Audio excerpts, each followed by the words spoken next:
Bismillahirrahmanirrahim. Ada sebuah doa di dalam Al-Quran. Doa ini suka sekali saya baca ketika saya tawaf dan sa'i. Doa yang banyak sekali mengajarkan kita hikmah. Doa yang diucapkan oleh atau diajarkan oleh orang tua kita, manusia pertama ada di muka bumi ini, dan beliau memberikan keteladanan yang sangat menarik ya ketika mengucapkan doa ini. Mari ayah bunda, abang kakak, orang-orang baik, kita belajar dari Nabi Adam alaihissalam, belajar dari doa ini. Bahkan bila perlu ketika kita punya masalah, sesulit apapun ujian yang Allah turunkan, hadapkan kepada kita, saran saya perbanyak doa ini. Doa yang Nabi Adam alaihissalam ucapkan ketika diturunkan dari surga dan berada di muka bumi. Apa bunyi doanya? Nabi Adam alaihissalam berdoa, diabadikan di dalam Al-Quran. Rabbana zalamna anfusana wa in lam taghfir lana wa tarhamna lanakunanna minal khasirin. Ada 3 hikmah di balik doa Nabi Adam alaihissalam, atau sering disebut dengan doa istighfar Nabi Adam. Yang pertama, Rabbana zalamna anfusana. Ya Tuhan kami telah menzalimi diri kami sendiri. Belajar dari Nabi Adam, ketika kita berbuat salah, akui kesalahan itu. Jangan sampai kita ketika berbuat salah, kita kaitkan kesalahan kita dengan orang lain, atau bahkan sampai menyalahkan Allah Subhanahu wa Ta'ala. Padahal kita yang salah. Maka seharusnya akui kesalahan itu, mohon ampun kepada Allah Subhanahu wa Ta'ala. Yang kedua, lanjutan dari ayatnya adalah Rabbana zalamna anfusana wa illam taghfir lana wa tarhamna lanakunanna minal khasirin. Ya Allah, jika Engkau tidak mengampuni dosa kami, tidak menurunkan rahmat kepada kami, maka kami termasuk orang yang merugi.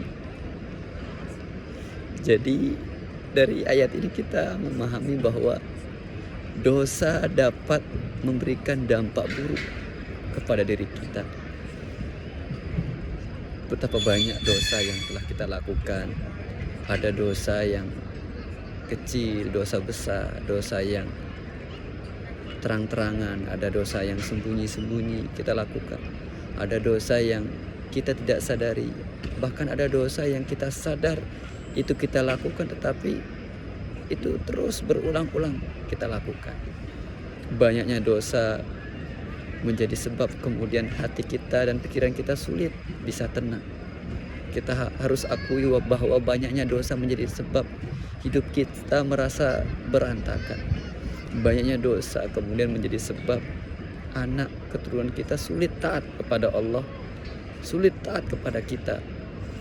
Dosa menjadi sebab sehingga penghalang pintu rizki kita, bahkan doa-doa kita sulit Allah kabulkan.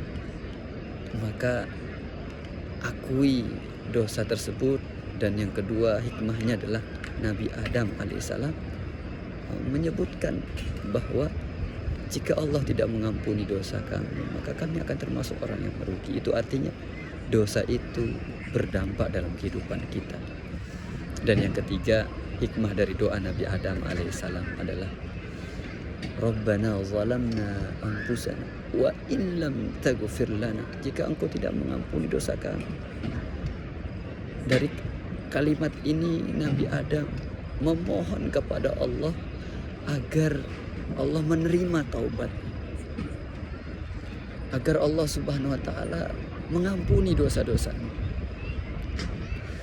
Kalaulah Nabi Adam alaihissalam beliau berbuat satu kesalahan tetapi memohon ampun kepada Allah, bagaimana dengan kita yang memiliki banyak kesalahan justru ingin masuk surga. Nabi Adam satu kesalahan dikeluarkan dari surga, sementara kita banyak kesalahan, banyak dosa, ingin masuk surga.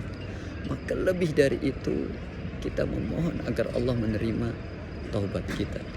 Bahkan Nabi Adam alaihissalam ketika diturunkan dari surga ke bumi, beliau kemudian mengakui kesalahannya, melaksanakan tawaf 7 kali putaran dan mengucapkan doa agar Allah mengampuni dosa-dosanya. Maka yang ketiga ini adalah Nabi Adam memohon supaya taubatnya diterima oleh Allah Subhanahu wa taala. Maka bagaimana dengan kita yang banyak dosanya? Lebih dari itu kita senantiasa memohon kepada Allah agar Allah menerima taubat kita, menerima amal ibadah kita.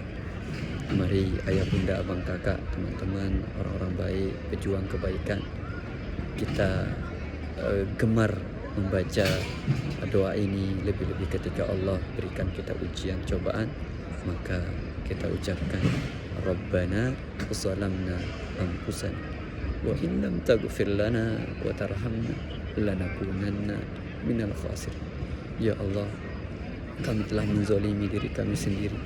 Jika Engkau tidak mengampuni kami, tidak merahmati kami, maka kami termasuk orang yang merugi. Jika Engkau tidak mengampuni dosa-dosa kami, maka kami tidak sanggup menahan perihnya azab kubur dan api neraka. Ya Allah, Engkau Maha Perkasa, sementara kami lemah. Kami tidak mampu melawan, ya Allah. Kami mohon, ya Allah, ampunilah dosa-dosa kami dan terimalah amal ibadah kami, serta kumpulkanlah kami bersama Rasulullah SAW, para nabi, para sahabat, orang-orang baik dan keluarga kami di surga Allah Subhanahu wa taala. Amin ya rabbal alamin. Dari Masjidil Haram mendoakan kepada kita semua, semoga sehat berkah selalu. Amin ya rabbal alamin.